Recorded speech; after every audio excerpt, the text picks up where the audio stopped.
Everybody can hear me, right? Yes, we're ready. Yes. Okay. We're recording. Okay. Okay, great. All right. Good morning, again. My name is David Rayla, hearing officer for San Francisco Public Works. Cerise Waders is the clerk of this hearing. This hearing is being recorded via Zoom and will be available afterwards through a link on the San Francisco Public Works website, which is sfpublicworks.org. As this is a virtual hearing, there is no sign-in sheet. So if you would like to receive information about the result of this hearing, please send an email to the email address listed on the hearing notice, which is urbanforestry@sfdpw.org. If you would like to be on the contact list, please type and send your email address in the chat on the Zoom chat, or send an email to urbanforestry@sfdpw.org. Okay, so this public hearing is being held to consider 6 items regarding fines associated with tree pruning or tree removal under public work jurisdiction. We intend to go through these items in the order posted on the website and being shared on the screen. Sorry, can we pull up the agenda, please? Okay, I did pull it up. Okay, great. My job as the hearing officer is to gather the facts for the hearing item, listen to your testimonies, and help our Director of Public Works make determinations. I will not be making any decisions today. Instead, I will forward the findings from this hearing and make my recommendations to the Director. It is he that will make the final determination. When the determinations are made, the department will notify you of them if you have provided contact information. The hearing will proceed as follows for the 6 items. I'll ask Public Works staff, in this case Bureau of Urban Forestry or above, to speak first and present the case. Then allow the property owner or appellant or applicant to speak, and then any member of the public or witness who wants to speak. Each speaker will have up to 3 minutes to speak. The clerk will monitor the time for all speakers and will indicate when the speaker has 30 seconds left. If you are party to this proceeding, I will call on you to speak. If you would like to use visual materials in your presentations, please let me know before you speak. You will then have the standard 3 minutes to provide your comments. If you're a member of the public or a witness who would like to speak, wait for me to call for public comments. Then use Zoom raise your hand feature if you're on a computer to put yourself in the queue to speak. If you are dialing on your phone, dial *9 to indicate you're raising your hand. Again, to raise your hand, which is to signal that you want to speak, dial *9. When it is your turn to speak, I will recognize you. If on your phone and you're muted, please press *6 to unmute yourself. If you'd like to use visual materials in the presentation, again, please let me know before you speak. I think I have this this section doubled. And let me take that out. Okay. Comments and questions should be addressed to me only and not to the department or the property owner protester. If you cannot finish your comments within the allotted time, you may submit written testimony to me by the end of this hearing. My email will be provided in the chat. If I feel that a question is warranted, I will ask that question. After all comments are completed, I will close the item. All right, we will now begin the hearing. Order number 203-963. The address is 215 Cherry Street. This to consider the appeal from the property owner to the fine issue for illegal removal of 2 street trees adjacent to 215 Cherry Street. The fine levy for the illegal removal is $4,244. A public works maker's presentation, please. Okay, I'm going to share my screen for the presentation. Yes, and I want to tell everybody, as I found out myself, you can, if you have a smartphone, like me, you can zoom in the screen being presented by pinching the screen, either in or out, and I found that very useful because otherwise I cannot see anything. That's it, Madeline. Cool. Great. So let me start this from the beginning. Can everybody see my screen, the beginning of the presentation? Taking it away. Yes, I can. Okay, great. Before I launch into the first order, I was going to give just a quick overview, like a preamble to all the cases about the code that dictates why we issue fines and why these practices are so detrimental. Also, just a quick overview of street tree SF and what we're doing with pruning in the city right now. Okay, so this part, which since it covers all the cases, is going to be exempt from the 3 minutes. Okay. I only want you to talk about the specific order, then the 3 minutes will start for you. Okay. Right? Yes, you're going to make so. this part of the presentation, you're going to make it only once. Like yes, when, only once. Yeah, this is just okay. kind of like the preamble explaining All right, thank you. all the cases. Cool. Yeah, so I'm Madeline Farquhar. I'm a Bureau of Urban Forestry inspector, and I'll be just going over all the cases today. So just quickly before we start with the cases, I wanted to go over the Public Works Code Article 16. That's our urban forestry ordinance. That is what dictates and gives us the basis for issuing fines for injuries to street trees. And I just wanted to read a few sections of the code to make it clear, what the rules are, what's in the code, why we give fines, just giving a better explanation to the public and also to the hearing officer. Section 808 is the protection of street trees and landscaping materials. It covers injury to or destruction of trees. So it shall be unlawful for any person to intentionally, maliciously, or through gross negligence injure or destroy a street tree, any tree on city property, a significant tree, or a landmark tree. Removal of a tree under city order or removal in accordance with a permit issued pursuant to Section 806, 810, or 810A of this article is exempt from this prohibition. We'll also be talking about some illegal removals today, and it's just important to note that in the code, it lays out that it is illegal to remove street trees without a permit. But it's also important to note that each removal permit does require replacement, so illegal removals as well. So any removal of a street tree will require an in-kind replacement. If there is absolutely no way we can replace the tree, we usually impose an in lieu fee.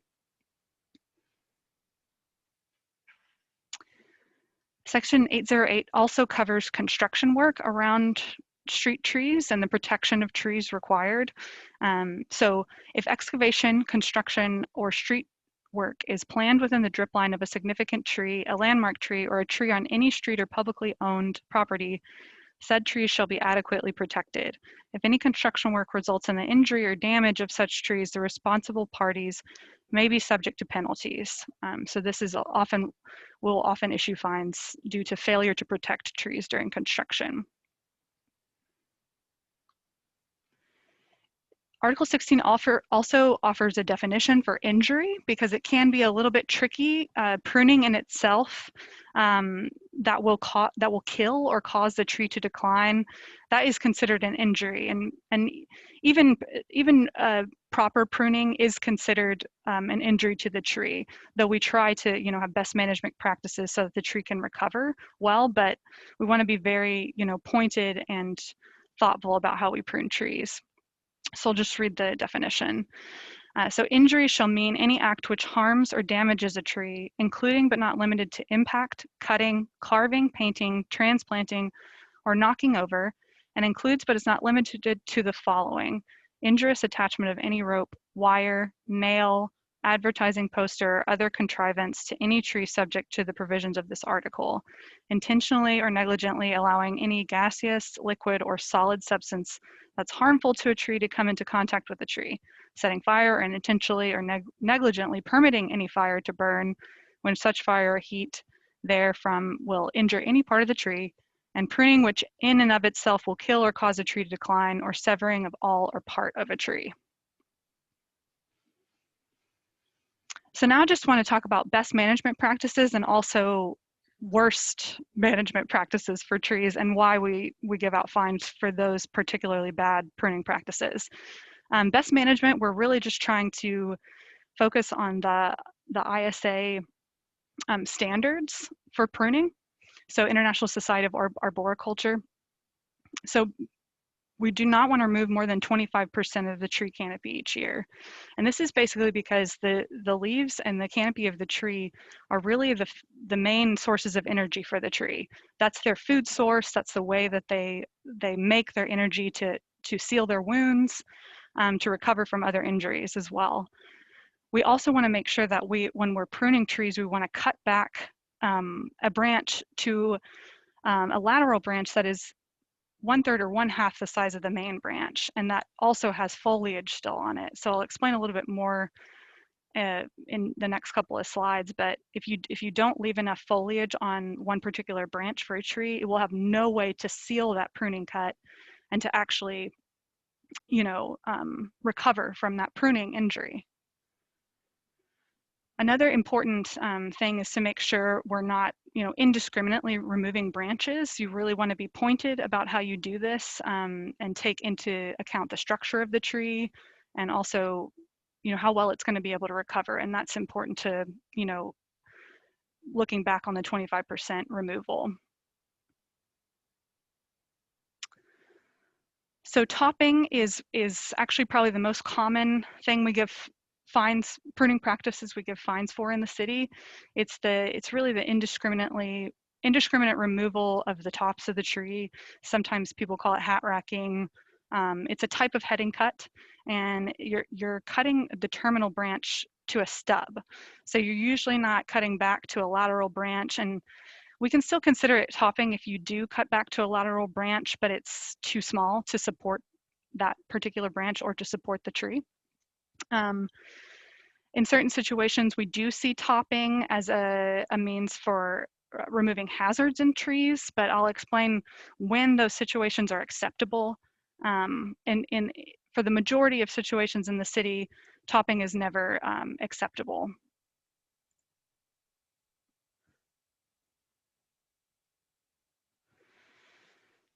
So here's an example of something we see a lot whenever we have these hearings is folks will come and they'll show pictures of the tree kind of sprouting back with a bunch of small, bursts of leaves from the area where they pruned.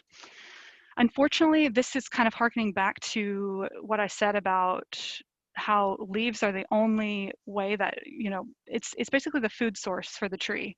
So the reason why that they're pushing out all of these sprouts is that they're trying to recover from this terrible injury that they just had inflicted upon them. So basically it's a stress response.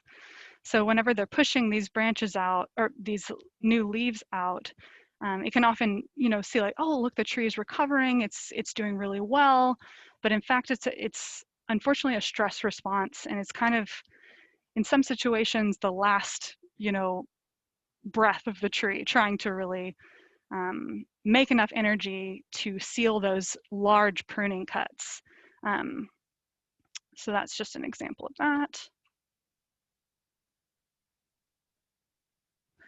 This is another unfortunate consequence of topping. So whenever we do make those large pruning cuts, often they'll send out a lot of branches from the same branch union, and this kind of results in a lot of weakly attached branches. So when multiple branches are coming out from the same area on a tree, it's very difficult for the wood to have a good aspect ratio.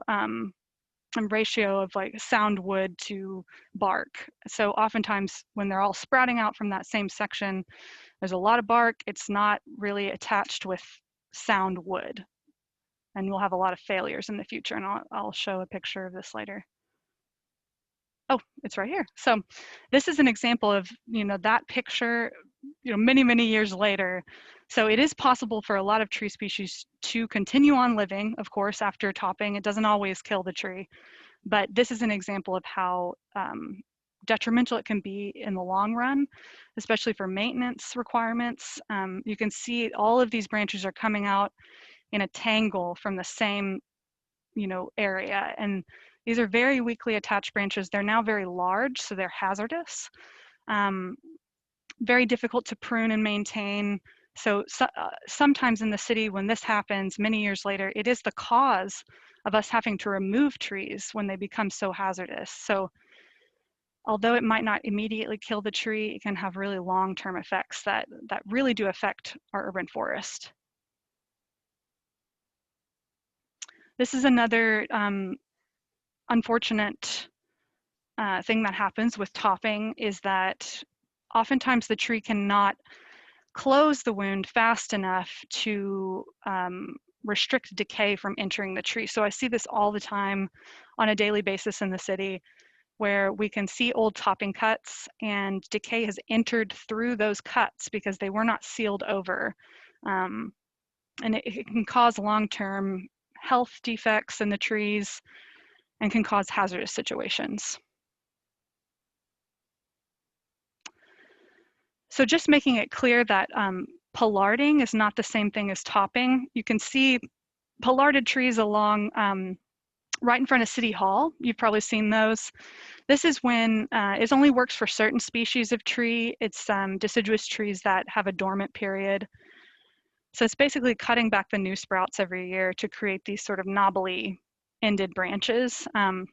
It's an accepted practice, something that, again, we can only approve on certain trees, but it's not the same thing as topping. And this is an example of how when topping can be acceptable. So in terms of safety issues, PG&E does have to top certain trees. Unfortunately, they were probably planted under high voltage power lines, perhaps a tree that was too large, and they often have to go by and inspect the lines and make pretty intense heading cuts. We still try to retain the trees as much as we can, but that's a situation. One thing I do want to point out though before we start on the cases is that it's very important to distinguish between high voltage power lines and low voltage and communication lines. We do not prune for low voltage and communication lines, and there are very, very few companies out there or organizations that would do that. They don't pose as much of a hazard as the high voltage. So just want to make it clear that we allow trees to grow around low voltage and communication lines, and we do not see it as a hazard. So very briefly about Street Tree SF, it's since July 1st, 2017, Street Tree SF took effect, and the city has taken back responsibility for all street tree maintenance, as well as root-related sidewalk damage. And this was passed as a result of a voter-approved initiative back in November of 2016. And so now we are systematically going through the city and kind of determining, where are the most hazards. That's where we're going to go first to prune. We've pruned about, we're almost halfway through, I believe, our first cycle in terms of numbers and I think timing. We were a little bit delayed, of course, because of the pandemic earlier this year, but we're trying to get back up to speed. This is just an example of the high priority areas determined by hazard trees in the city.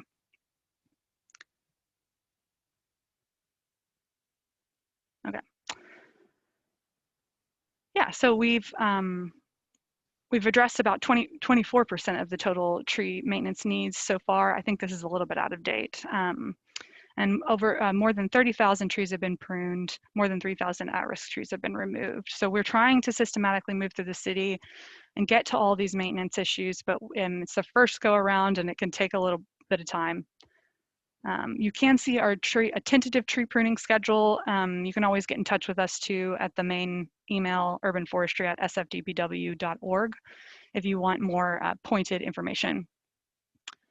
This is just example of outreach and info. We're trying to get it out there that you don't have to prune your trees. You can leave it to us. There is a possibility of hiring certified arborists if you can't wait for our pruning cycle, but again, reach out to us if you're going to do that, because we need their work plan before they actually start the work. And so one last thing before we start, street tree care class is something we offer to reduce fines for illegal pruning. And the class fee of $197, it goes to our Adopt a Tree fund, so a fund that helps us plant trees elsewhere in the city. And we just go over best management practices more and review the Street Tree SF program. Okay, so I'm starting on order number 203963, 215 Cherry Street. Consider an appeal from property owner for the fine issued for illegal removal of 2 street trees adjacent to 215 Cherry Street. The fine levied for illegal removal is $4,244. This originally came to me as a removal permit by BB Horticulture, I believe. The reasons for removal were that the trees were declining and that they believed to be in overall poor health.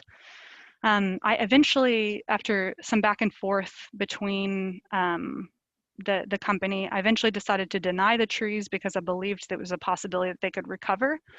They weren't in as bad of shape as a lot of the other pittosporums in the city, so I thought, you know, we'll let it go for another season through the winter rains and see if it recovers and maybe revisit it then.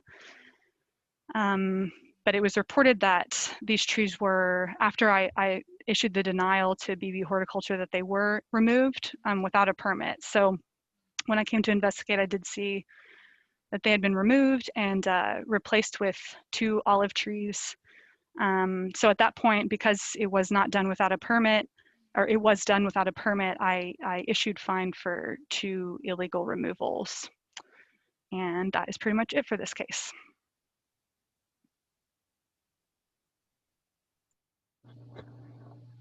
Thank you. You guys hear me okay? Okay, great. Yes. We'll move on to the property owner. He's here. Oh, she's here. Hi, that's me. I'm Erin. Hi, Can Erin. you? Hi, you guys can hear me. Yes. Yes. Thank you for allowing me to be on the agenda today, and thank you, Madeline, for the overview. We had our trees, the 2 trees, the pittosporum, diagnosed by a horticulturalist, that is the B&B horticulturist, as well as another third-party individual with the Victorian box disease. And according to the University of California statewide integrated pest management program, affected trees, which generally are mature trees like these, tend to lose their vigor pretty steadily, have yellow leaves, die, and drop debris and branches and things, which our trees did pretty consistently over a period of time, a long period of time since we'd owned the house. It was getting worse. It was not only a mess and very unattractive, but with the things that were dropping out of it, hitting cars and the like, we were worried about the potential hazard to people walking on the sidewalk or the cars that were parked around that. And the recommended treatment to us by that third party who had diagnosed the trees and the horticulturalist were to remove and replace the trees. We understood that neighbors down our street had also had a similar problem with their same types of trees with the Victorian box disease. And so first, I will say that yes, we did remove those trees without a permit, and I'm not denying that, of course. And I am, I'm sorry about that. I love trees. I was not intending to just hack down a tree. Our intention was to establish and maintain the olive trees privately, and not having the city have to do that. The trees are drought resistant more so than the pittosporum, and they're flourishing. They look great. And today I'm just asking for a consideration of either forgiving the fine or reducing the fine in consideration of the purpose of the overall San Francisco Public Works, the section of the code that we are discussing today, and realizing the optimum public benefits of trees, and to reduce pollution, et cetera, and to enhance the visual environment and promotion of community pride, and also to promote the effective management of the city's forest system by reducing the nuisance and expense associated with maintenance of the trees. We would hope that those things would be taken into consideration in your review of this case, and I appreciate your time and consideration today, so thank you. Thank you, and you ended right on time. Oh, good.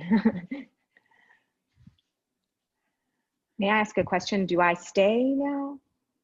What happens now? I think the hearing officer is speaking. David, we can't hear you.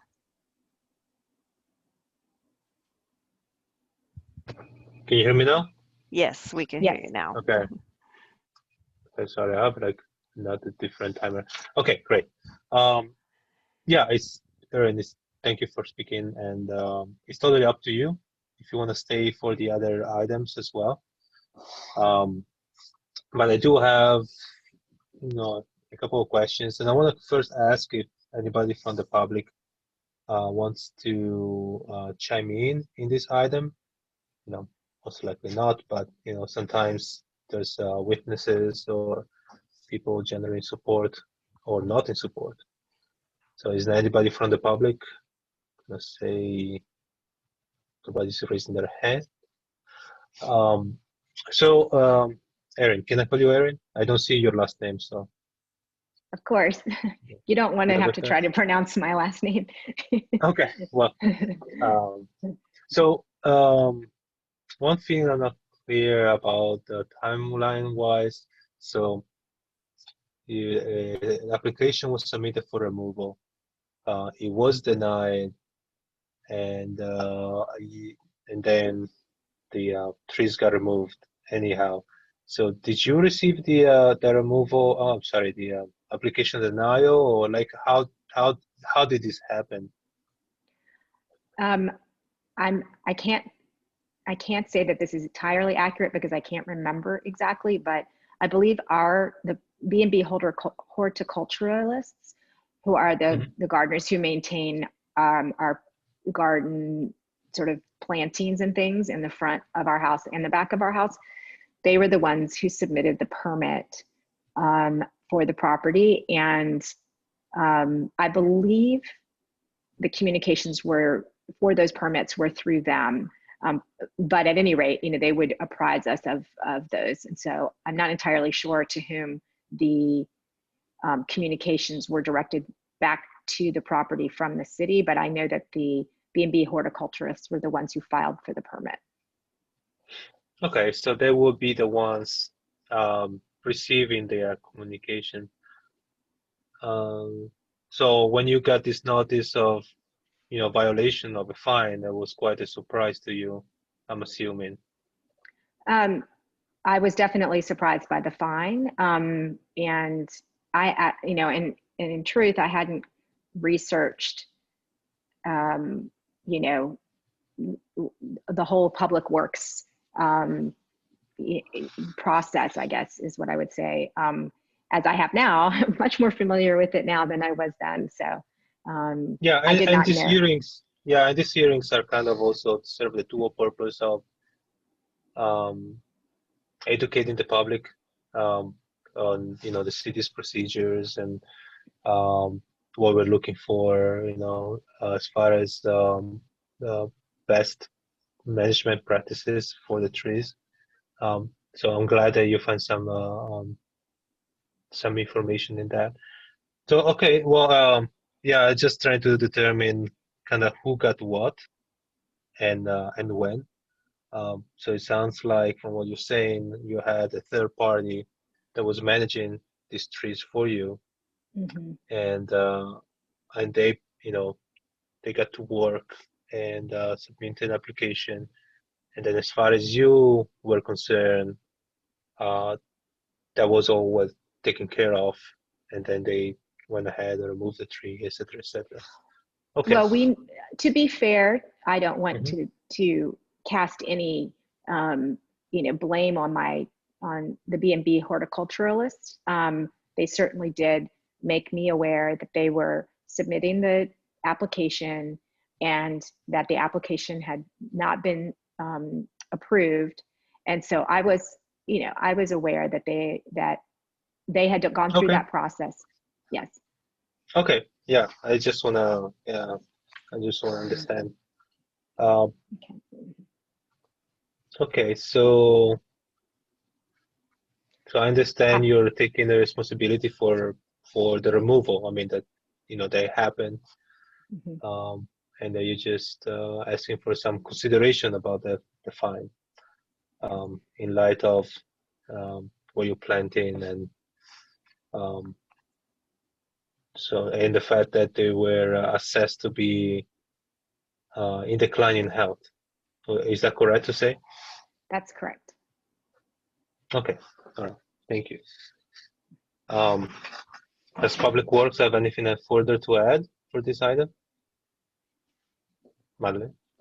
I just wanted to say, like, definitely do understand the Victorian box decline, and it is affecting a lot of the trees in the city. But the reason I told Daniel from BB Horticulture, the reason why we chose to eventually deny it is that we're trying to maintain mature trees as long as we possibly can, and it is frustrating for a lot of people. And as long as they're not hazardous, we try to maintain the tree canopy because it does provide more benefits than younger trees. Those trees, of course, will grow into beautiful olive trees and will be providing a lot of benefits, but it just takes a long time for it to replace the mature tree canopy. So the reason I gave him was because I wanted to monitor it and see if it, how fast the decline was happening, see if we could maintain the trees for a little longer. So I just wanted to say that. That's it. All right. Thank you, Madeline. And Erin, one further question.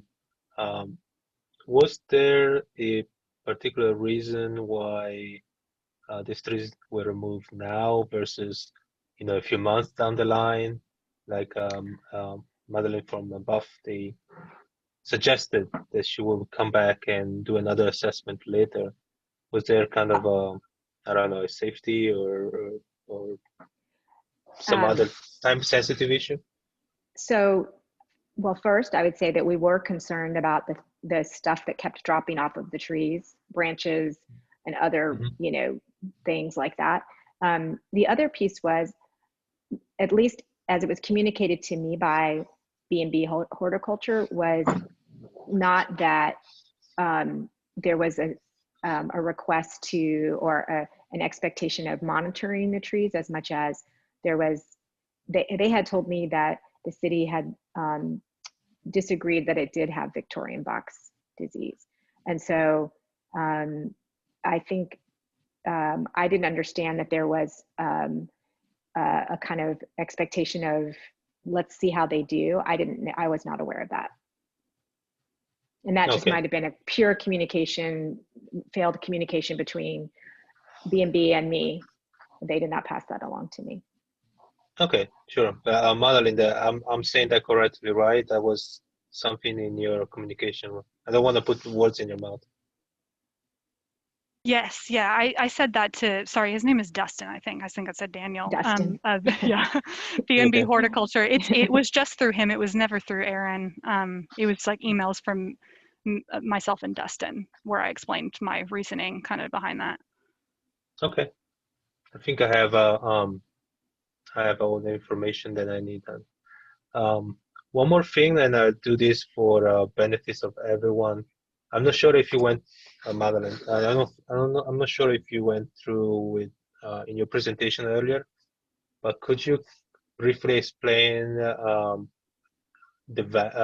do we reach a certain value for the fine? You know, why not $100, for example, or $10,000? I'm not sure if Yeah, you yeah, mentioned that already. definitely. Usually, unless the tree is very, very large or a prime example of the species in very good health, we will assess the base fine for a tree. Right now, it is 2,193. Whenever this happened, it was a little bit lower because a different fiscal year. So those fines, those in lieu fees or fines, it's the same. It's the same number. It is the price of planting a tree in San Francisco. So the price of replanting for us, like including labor, price of tree, like anything that would kind of be wrapped up in that we calculate it, and it comes out to be, you know, $2,193. So that the in lieu fees or fines usually go into the Adopt a Tree fund, which is like our wider tree planting fund, and it helps us either plant a replacement nearby or like elsewhere in the city. I see. But if it is a prime example of a certain species, or if it's very large and we usually assess the appraised value of the tree, and that is where we take the measurement of the DBH, the diameter at breast height of the trunk, and assess the health and kind of calculate exactly how valuable the tree is in terms of money, like what it would take to replace a tree of that size. All right. Is that something to do with significant trees? Or Say do it one we more time, please. is that for significant trees, or is that not anymore in our Yeah, jargon? I think it's for significant trees and, or it's for, yeah, street trees and significant trees. So if if a tree falls within 10 feet of the public right of way and it's a certain size, then we consider it a significant tree. That's like a definition. It is on private property, but it is subject to fines for illegal removal and pruning. And yes, we would assess the appraised value if it was a yeah, prime example of the species or very Okay. large. Mhm. Yeah, we don't have any of those examples in this hearing, I believe. These are I don't all think street trees. so. Yeah, I think they're all street trees, and I believe they're all the base fines. Okay. Okay. That is good. All right. Is there any other comment from the public or DPW, that means Grove No. or Urban Forestry? If not, I will move on the next item. See, nobody. Order number 203-964, address is 333 12th Street. It is to consider an appeal from the property owner for the fine issued for failure to protect 1 Street tree adjacent to 333 12th Street. The fine levied is for failure to protect, and it's $2,193. May Buff make his presentation, please? Okay, thank you. Yes, this was a failure to protect fine. It was related to a construction project at 333 12th Street. Basically, I think our inspector, you know, came to this project in the beginning, you know, took some photos of the trees before, and I do believe that there was a removal permit submitted for this and eventually denied, because I believe our inspector believed the trees would be okay during construction and they were of good health. I know that there was an arborist report by the applicant saying that there was the possibility of Phytophthora infection with the trees, and I believe our inspector asked for, you know, testing and just to have more information, and I don't believe we received that.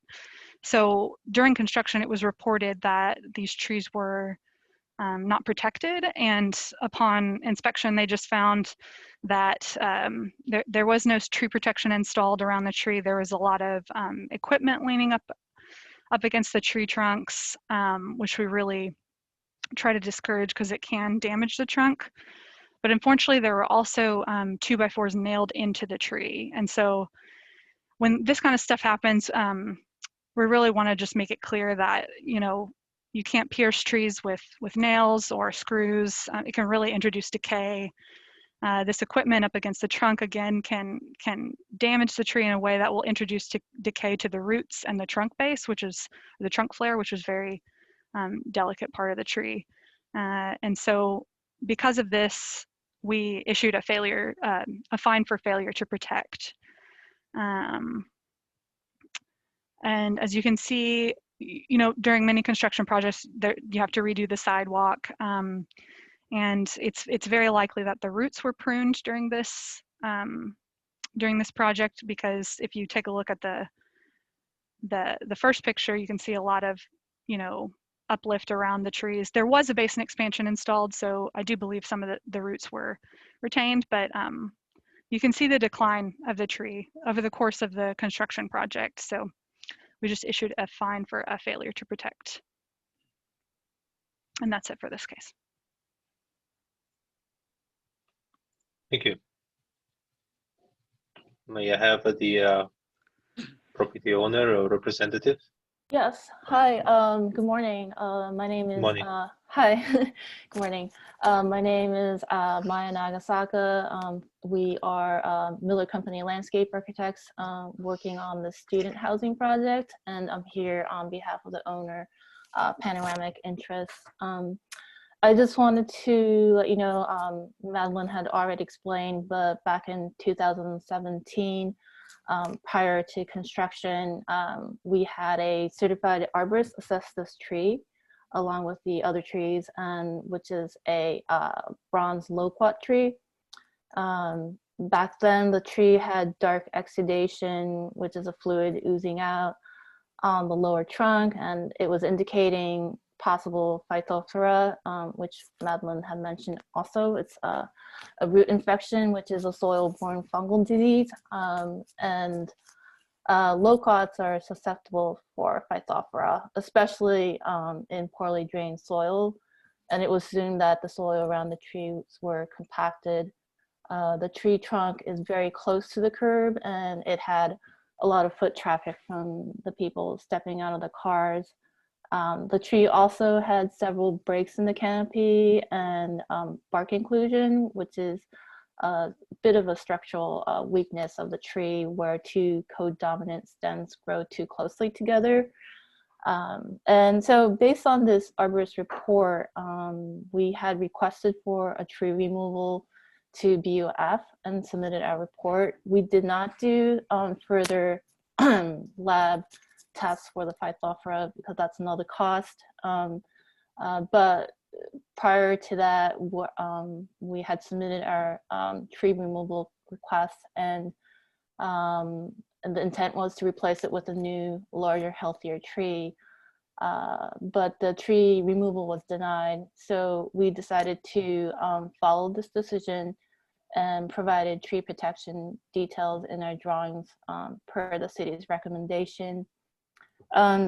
Unfortunately, the original general contractor had departed the project probably earlier in this early summer, and a new contract came on board later in construction.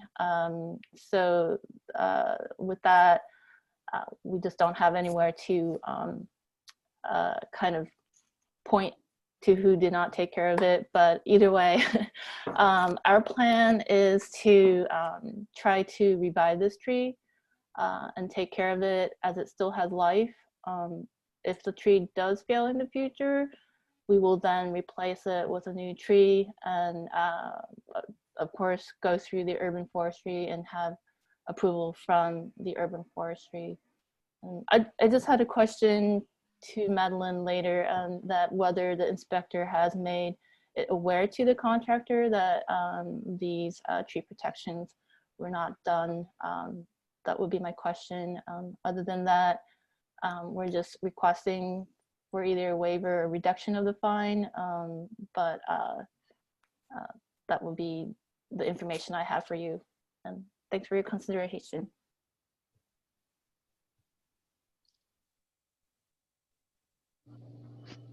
Can you hear me? Yes. Okay, great. Thank you, um, Maya. Madeline, if you wanna go ahead and answer the question, Yeah. go ahead. So, I will look back in the emails that were sent to me for this item. I do believe that the inspector did make it clear to the general contractor that there was a failure to protect. I know that they did install tree protection shortly after the fine was issued, so I believe it was remedied. But I need to confirm because I'm not totally sure. okay. So, as for my side, I like to know who this fine was given to, and so wouldn't it be the owner?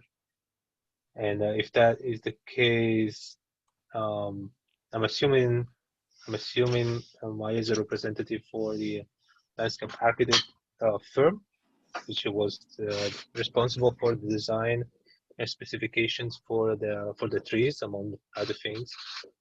So, yeah, I want to clarify if Maya, you are representative of for the property owner.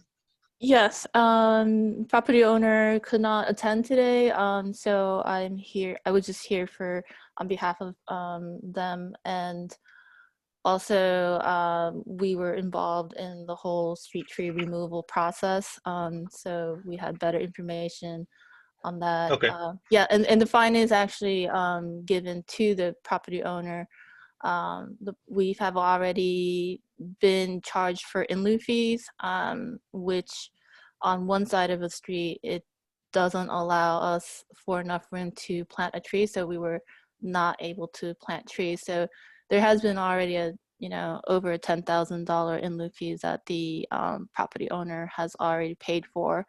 So this is just another, fee that we understand that it was not well taken care of, but it is another burden for our owner. Of course, of course. Mm-hmm. I read through the email chain, Madeline, and I can't understand, but it's a lot of information. That in lieu fee was assessed for how many trees? Because I look at the front of the property and I only see 2 trees. So could you explain that to me? Yeah. I think the correction was that 8 in lieu fees were due for this property. So we usually assess we assess the number of tree requirements by frontage on the property. So it would be a calculation of every 20 linear feet is a tree requirement. If there are existing trees, those cover, 1 requirement per existing tree. So it would be a calculation of, how many are remaining after that. And if you can't get any trees in because of utilities, that's when an in lieu fee would apply. So it looks like from the email chain is eight in lieu fees, which was about $17,544. So let me get this right. So it doesn't quite matter how many trees are already there, but it matters the frontage linear footage. And what does it trigger? Is if you touch the sidewalk, then you have to plant more trees, or is it new construction It's or new something else? Yeah, it's new construction. There's a handful of types of projects that trigger it. It is a new building and ADU, so legalization of a unit or adding a unit, and driveway, installation of a driveway, and there's a couple other that I'm kind of blanking on. But I believe this one was a new build, if that's correct. Yes, that's a new Yeah. build. Mm-hmm. Oh, I see. Yeah. Okay. Yeah. Yeah. Go ahead. Go ahead. We had actually tried to plant as much as trees as we could. That's always our intention, but unfortunately, one side of the sidewalk on Norfolk was too narrow to plant trees, and we weren't allowed to plant trees. And then on 12th Street, there we have a number of utilities and streetlights which needed clearance. So we were not, we had added some trees, but we had sort of a constraint to plant trees. Okay. And Madeline, it seems like Maya expressed the issue of present disease on this tree. I forgot what is it called, but is that something that you guys also saw on this tree? I'll have to look back on Basically how good of a condition was it? Mm-hmm. Sorry, say the last part of it. Oh, no, I'm just trying to assess the existing condition of the tree. Mm-hmm. I mean, Maya was pretty eloquent on the condition, from her point of view. I just want to know if I had any kind of parallel with your guys' assessment. Sure, yeah. I can look at the denial letter really quickly and see. I think what happens oftentimes is that Phytophthora in particular, Maya did say correctly that it's a soil-borne disease. It's often hard to determine whether that is like the main issue in a tree without testing to determine if it's the exact organism. So usually what we do as inspectors and as the city is put the burden on the applicant. If they're trying to remove trees, we really do need to see evidence that is the case. From what the inspector saw from his initial inspection, he saw like a healthy tree and one that we could maintain, so sustainable. It's not necessarily that the tree is outstanding or has perfect structure, but kind of like what I said with Aaron's case at 215 Cherry, we're trying to maintain the canopy as long as we possibly can, and tree removal is kind of our last resort in terms of dealing with either disease or hazards or anything like that. If we can prune a tree, if we can do a basin expansion around the tree to save the roots, those are more amenable. We're more amenable to those kind of mitigation techniques as opposed to just removing the tree. So let me see if I can. Sure. In the meanwhile, Maya, if I can ask, the new contractor came on board. Do you know if your firm or someone from the owner side, who was responsible for giving the specs, the design drawings to the new contractor? That would be the owner, and I was not involved in the sort of the succession from one general contractor to the other. So, but the entire drawings were submitted to them. They had made their efforts to catch up on the construction, and they've done everything they could. But I think the street tree was probably not as an important aspect for prioritized. Yeah, right. Yes. So that's so let me understand the dynamic here. Something happened and the original contractor kind of had to depart, right? And then I'm guessing the project Correct. will be on schedule, and new contractor came on board, and he wanted to do things not in a hurry, but it was pressured, right? Just because correct. There is a timeline. Yes, right. But they are a good contractor. They do follow whatever needs to happen. Just I'm not trying to smear. It just is, it's how a project works, and sometimes things happen, and when things don't happen the way it's supposed to, then people are in a hurry to finish the project. That happens everywhere. So I just wanted to understand the frame of mind But they did have an obligation to take care of the trees. And it seems that they fell short on that side. Okay, I don't have any more questions. Great. If anybody else would like to speak on behalf of the protester or of the city, I'm all then good. Thank you for the time. thank you, Maria. Thank you. And we will then move on to the next item, which is order number 203965 for 436 Holloway Avenue. It is considered an appeal from the property owner for the fine issue for an illegal pruning of one street tree, and the fine is 2,193, which is the fine for one tree. Madeline, if you like to go. Yes, Start. this came to our attention. I think, I believe it was a service request that just brought the inspector to this address.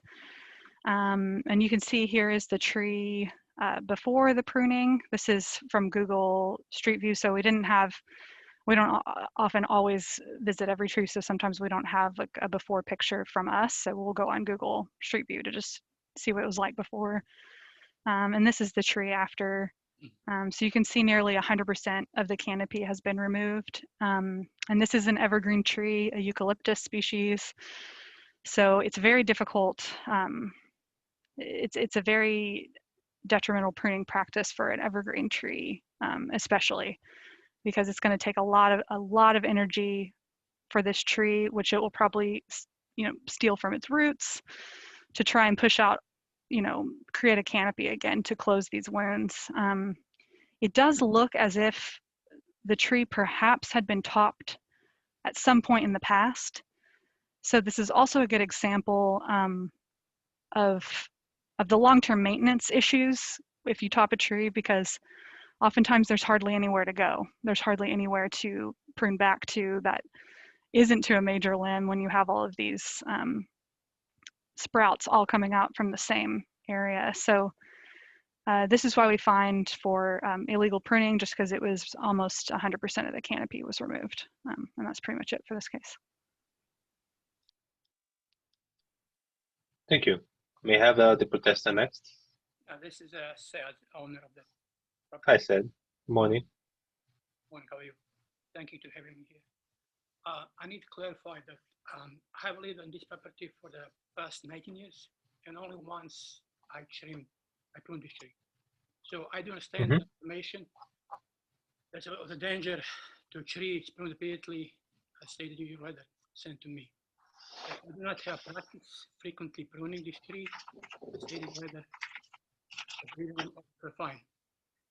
So branches several inches thickness, as well as a length of 5 to 6 feet, have been falling below sidewalk, landing on the automobiles or cars parked in front of my house. So these falling branches create a liability for damaged property, which I may have to occur.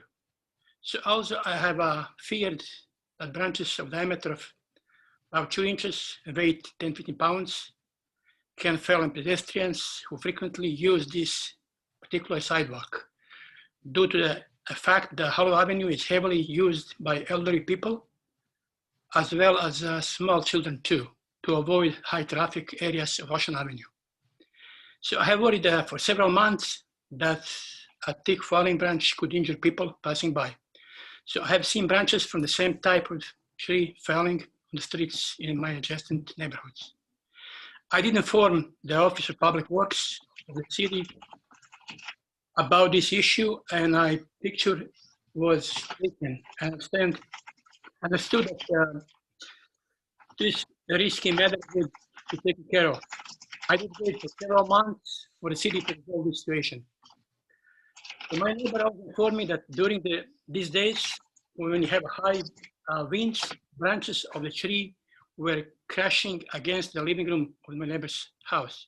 So both she and I feared that as the wind became stronger, some branches could break the large picture window of consideration size, and I would have short broken glass falling towards causing injuries to pedestrian traffic. I do agree, admire the work that the urban forestry is doing in our city. And I am certainly thankful for the immense contribution that the urban forestry is doing for our city. I do also agree with the assessment of the fragility of trees in our environment. Please know, please, this is very far from intention to create a situation that would endanger the health of the tree. I'm very, very motivated. I'm only motivated for the safety of the traffic and constantly present in Hollow Avenue. In conclusion, I need to inform you of financial hardship that this fine would add to my financial situation. Just recently, 6 weeks ago, I fractured my right leg. Just a few days ago, I took cast off. Also, during these days of the virus pandemic situation, as well as air pollution, as a self-employed individual working on house remodeling, I do not find as much work as I would if we were in normal circumstances. In light of these matters, I would ask you to consider the financial penalty that I must incur. Thank you very much. Thank you, Mr. Velik. That was pretty exhaustive. And thank you for responding to all the issues. Really, it sounds like you were trying to do the right thing and take care of the people's and property. However, it seems like you went a little hard on this tree. And I would like to ask if you contacted any arborist, or how did you, who did the work, first of all? Was it yourself, or it's a professional, an acquaintance of yours? Do you have the information? It wasn't myself, so I couldn't afford to hire somebody, especially this Okay, and see this financial hardship. I see. You agree with me, I hope, that was a pretty drastic pruning. I do. I mean, but the trees is recovering very well. There is a branches already like 3-4 feet long. Top of it. So, Hmm. I mean, So you found it I found really, it easier to just cut at the closer to the trunk rather than going, doing more labor-intensive work. I think I understand. I mean, everything was for safety, pedestrians and cars down there, and for liability. I mean, I Sure. don't have much experience with trees. Either I couldn't hire anybody, as I told you, for financial, hardship. Mhm. All I did is just for safety and pedestrians who walk there, and for safety, property, car park. Okay. And I mean, I Mhm. never tried to hire a tree. I mean, the tree really recovering well. There's like 3-4 feet branches long. I took pictures recently yesterday. Would like to see, or I think I understand. You can definitely submit it to me, or show it. I think I understand that the tree kind of bounce back in a way, I mean, but that is not necessarily a sign of do you? good health, or more of a stress response. Um, Madeleine, is that a correct statement? I mean, do you see this picture? I mean, Let me see here. You can share your screen, I think. Yeah. Could you? Let's see here. But no, I don't see it. do you make it closer or more away from? Mr. Velik, are you on your computer by chance? Yes, sir. Okay. And so, Cerise or Madeline, do you know how to do this from the computer? Because I don't. Let's see. Okay, I promoted him to a panelist, so now that he should be able to share his screen. You Okay. should see a share screen button. Oh, maybe I can stop share. I'm going to stop sharing. Oh, yeah, I see it myself. Actually, I can do it from my phone too. That's great. Well, in the meanwhile, while I figure that out, Madeline, looking at this tree, I know you can't predict the future, but um, what's your impression on the survival of this tree? It's hard to know.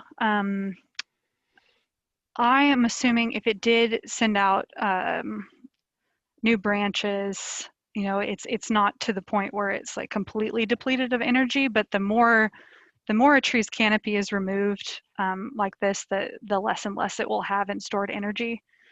It kind of Is it depends. possible? Oh, go ahead. Is it possible with good maintenance, appropriate maintenance, that this tree can be in good health in the future? I do not believe it will ever have good structure. Mm-hmm. And I'd have to see it in person. I wasn't the inspector for this particular tree in terms of to determine health-wise, but I do know it would be very hard to restructure a tree like this. And I do notice from the photo that there has been recent sidewalk repair, which is another concern, because if roots were pruned, that just that's another stress added onto this already sort of stressed tree. Though, I mean, it might be vigorous, but it doesn't necessarily mean it's super healthy. It's a kind of like what you said and what I said at the beginning. Mm-hmm. Once you've cut a tree back so hard that normally has leaves all year round, it's definitely, I mean, it's going to try as hard as possible to push out as much foliage as it possibly can to seal its wounds. So Mm-hmm. it's a stress response. And from what I understand from your presentation, is it true that now we'll be expecting to have more maintenance needed because of these weak attachments? Yeah. So, And Mr. Velic, just point that out. You might have to do, maintenance on this tree more often now because of these kind of drastic cuttings. Just wanna let you know, and I guess we'll have, Bureau of Urban Forestry will be, looking at this tree in the future to, you're gonna have probably more issues. So just trying to figure out if there's gonna be a removal in the future, a removal yeah, application. If it's gonna be 10 years from now, 20 years from now, I don't know. But I can consult with the arborist who saw the tree in person. And mhm, also, go there and see it myself if you'd like more information to determine what we think would be the best like maintenance strategy moving forward. One thing I did want to let Syed know was that since July 1st, 2017, the city has taken responsibility for the maintenance of street trees. So if there are branch failures, it is the city's liability, unless, of course, the property owner has done something to the tree to make it more likely to fail. But I mm. don't think, it's I mean, hard to yeah, determine when this tree was topped. It might have been, many years ago before he owned the property. But to me, just from the photos, it looks like it has been topped in the past. right. So I understand both sides of this issue as far as a homeowner try to do the right thing and contact DPW and trying to put in a service request, and DPW doesn't, it cannot be all places at once, and there's a plan for maintenance of these trees. So understandably, there's going to be a long time possibly before the tree is actually um, taken care of. In the meanwhile, the homeowner is worried that this tree is gonna hurt somebody, and so it's a pretty significant stress. And sometimes they go ahead and do what they feel is is right. So yes, in ideal world, we put in the service request, and the day after they're there with the shears or the saws. So I understand these are all mitigating factors. This will be a good candidate for this kind of situation where you have a tree with a lot of foliage that's kind of in the way. For the DPW class, right?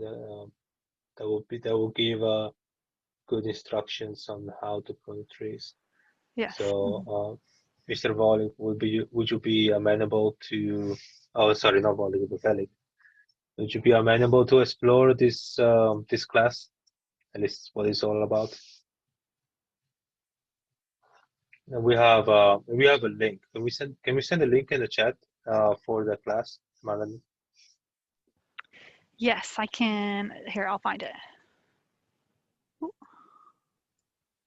Mr. Yeah, the tree Velikan care is still with class. us? We usually offer those once a month, and yeah, it's an opportunity to learn more about proper pruning, about street tree SF, like all of the ins and outs, and help reduce a fine. So let me look it up. We don't have any of those classes scheduled at the moment, but as soon as we do, I will contact him via email and then let you know when the upcoming classes are. Okay. Okay.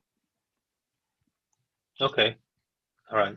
Yeah, I'd like to know also when this will be available. I'm assuming online, as anything nowadays. Mm-hmm. Okay. Mr. Bellic, if you're still with us, would you like to add anything? Or if not, I will close this item and move to the next. If you are speaking, we cannot hear you. You are muted. There we go. Yeah, I mean, I really would appreciate if somebody came out and see the tree. I mean, it's recovering very well, and I never intend to harm the tree. Yes. Sure. Yeah, we can definitely do that. The branches are very, very, very well. I mean, like they're 3-4 feet long already. I mean, all I did was for safety of pedestrians walking on Holloway, which is heavy. People trying to avoid the Ocean Avenue heavy traffic and other parked cars down there. Thank you so much. Thank you for having me. Thank you, Mrs. Salim.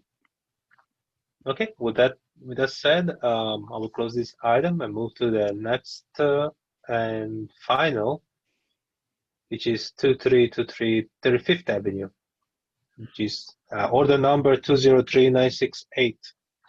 Consider appeal from the property owner for the fine issue for illegal pruning of the street tree adjacent to 2323 35th Avenue.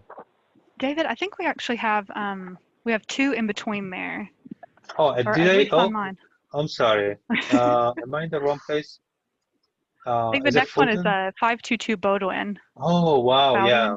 I had a sense of something. But the I next think two I actually saw. will I go think really I look quickly. at the.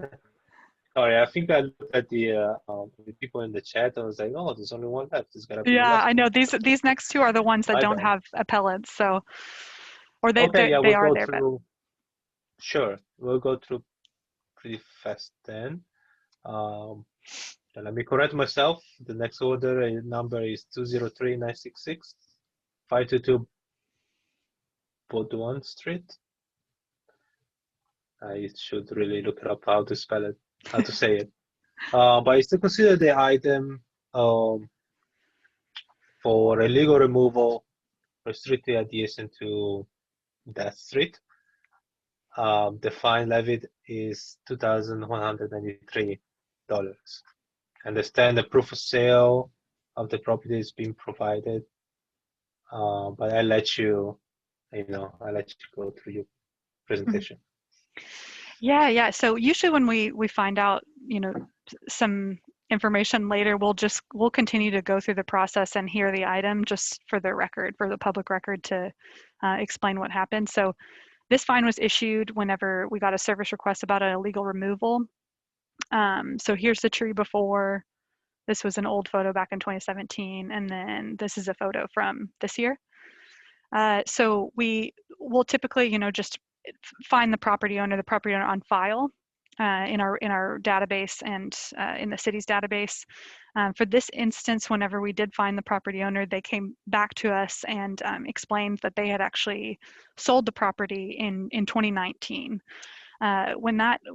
When that happens, we'll usually try to investigate a little bit further and ask for some proof about, can you provide the document for sale and that you live at a new place. And for this particular one, they did provide that. So, and we were able to pinpoint fairly accurately when this actually did happen. And it's very, very likely that because of the service requests, how it lines up, that it happened this year. So if they sold in 2019, it would be the new owners who are responsible. So we're going to be trying to track those new owners down. So that's pretty much it for this case.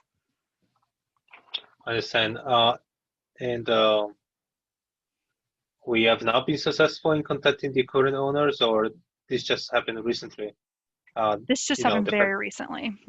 Yeah, so Oh, I see. we'll need to do that. It happened. We got the proof of sale today, so. Yeah, doesn't look like this tree is gonna come back, huh?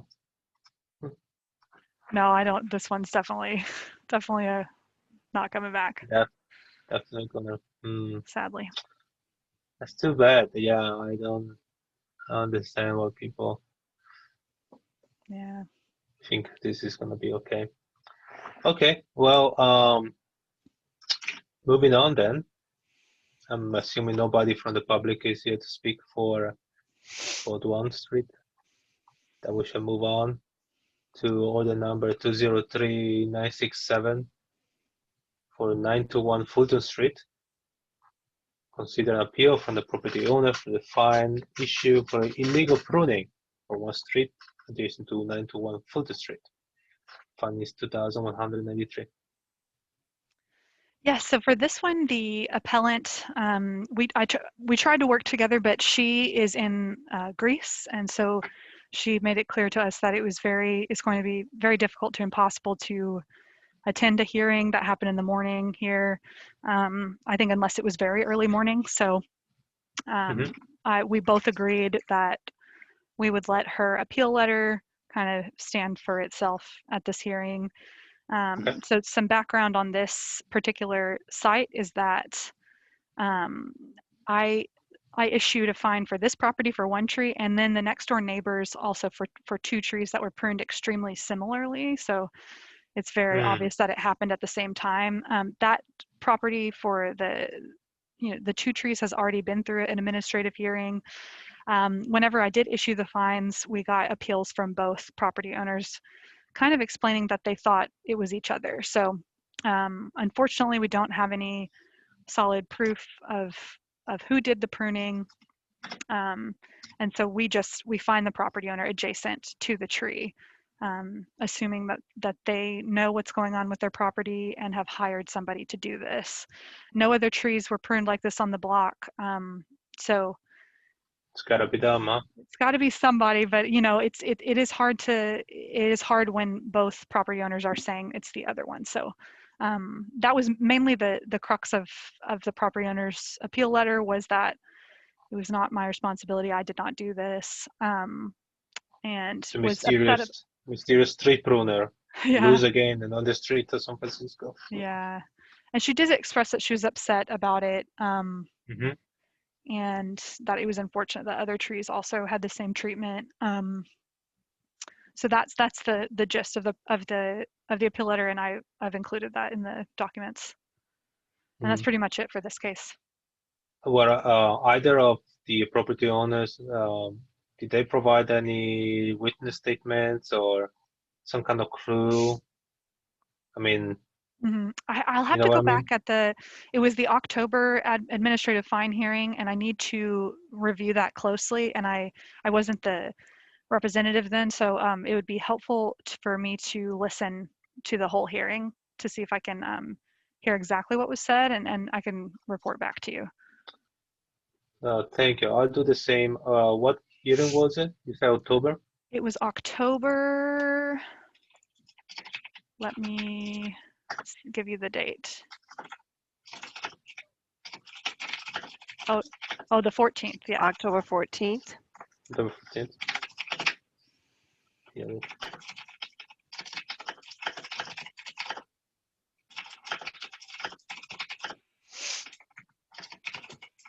Yeah, because usually, you know, I understand that she's all the way in Greece, so she doesn't know what happened, most likely. But the tenants might have, or the neighbors might have. Usually, especially if it is more than one tree, people will remember people on the street cutting down, you know, branches.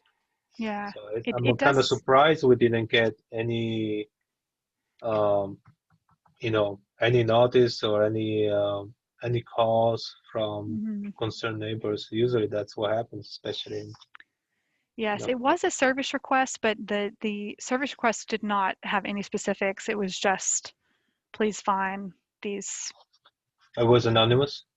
Yeah, it was anonymous. It Okay. does say in this property owner's appeal letter that she was informed by one of her tenants that the job was performed by my neighbor's gardener. Interesting. But that was denied by the adjacent, By or the neighbor. Yeah. Interesting. Okay. Thank you very much. Okay. Let me see. Yeah, please get back to me when you find the information. If you Definitely. have any more information about that. Okay. And lastly, order number 203968, order number 2323 35th Avenue, illegal pruning of 133 adjacent to the address for a fine of $2,193. And I believe we have the owner or owner representative here with us. Yes, this one's very straightforward. It was just a fine for illegal pruning. Again, nearly 100% of the canopy was removed off of this Metro Citrus excelsa tree. It is a tree that will typically sprout quite a lot in terms of a stress response. So it's often, you know, thought that they handle it well, quote unquote, but over time, again, if this happens too many times, the tree will decline and die, as well as create a maintenance issue in the future. So that's pretty much it for this case.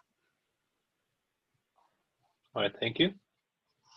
We have the protester next. Yes, Property hi, owner. can you hear me okay? We hear you Are you loud and able to clear. hear me? Okay, great. This is Tanya Miyoshi. I'm the daughter of the owner, Walter Miyoshi, and I'm just speaking on his behalf, so thank you for the opportunity. We submitted a letter, so if it's okay, I'll go ahead and just read the letter that he is submitting. Yes, please. I have owned my home. Okay, I've owned my home for 48 years, and my wife and I are just one of a few original residents who still remain on our block. We've always maintained our property, made necessary repairs, replaced windows, roofing, painted the exterior, and kept up our exterior landscape. I enjoy gardening, as you can see in the attached photos of my backyard. We planted the tree in front of our home 40 plus years ago to support our neighbor's son as part of a project to bring trees to our neighborhood. The tree has thrived and been a healthy reminder of that time many years ago. I've taken very seriously the care and maintenance of the tree. I have not observed the city to be regularly caring for the trees on my block. With the recent fires in our state, I was especially concerned about the electrical wires touching the branches and the possibility of sparking a fire. So I hired at my own expense someone to prune the tree. Since the pruning, the tree continues to be healthy and shows new growth as seen in the attached photos taken recently. I am an avid gardener and a former member of the San Francisco Fuchsia Society, so I respect the city guidelines for tree and landscape management. I ask that you consider my circumstance, and I'm requesting a one-time excuse or reduction of the fine. I am 91 years old and my wife is 85. We are on a fixed income and cannot afford to pay the fine of $2,193. We would only be able to afford a payment of $500 to be used toward a donation to the Adopt a Tree Fund. Sincerely, Walter Miyoshi. So that's basically Thank his you. response. And I think the main highlight is that they have lived in their home for almost 50 years, and they were the original ones responsible for planting that tree. And over the course of the 40 years that the tree has been there, they have maintained the tree, and it's continued to thrive. And I think, I don't think they were 100% aware of the fact that they could reach out to the city for assistance in pruning the tree. I think over the course of the 40 years, he's always, you know, taken ownership of that and assumed he needed to maintain his tree himself. So I think this fine kind of surprised them, and I'm sure in the future they would obviously, you know, submit a permit and go through the proper channels. But so therefore, we're asking for this one-time excuse. Okay, pretty straightforward. Thank you for being present at the hearing and waiting for all this time. Oh yeah, thank you for giving me the opportunity. Of course, of course. And yeah, sounds like there's another good opportunity for the class when it is available. You know, to participate, either your father or yourself or whoever is going to take care of the tree in the future. Yeah, It seems, I from think what I if it, understand, yeah, go ahead. I was going to say, I'm as inconvenient as it is to have to do this over the internet or over the phone. I think maybe having a virtual class for him, being, you know, elderly, would be a great opportunity. I'm sure he would welcome the chance to be able to see something like that. Right, especially because he actually didn't do the work himself, but he paid someone to do it. Then he will be able to tell whoever Right. is going to pay in the future how he wants the tree to be cared for. Right. Right.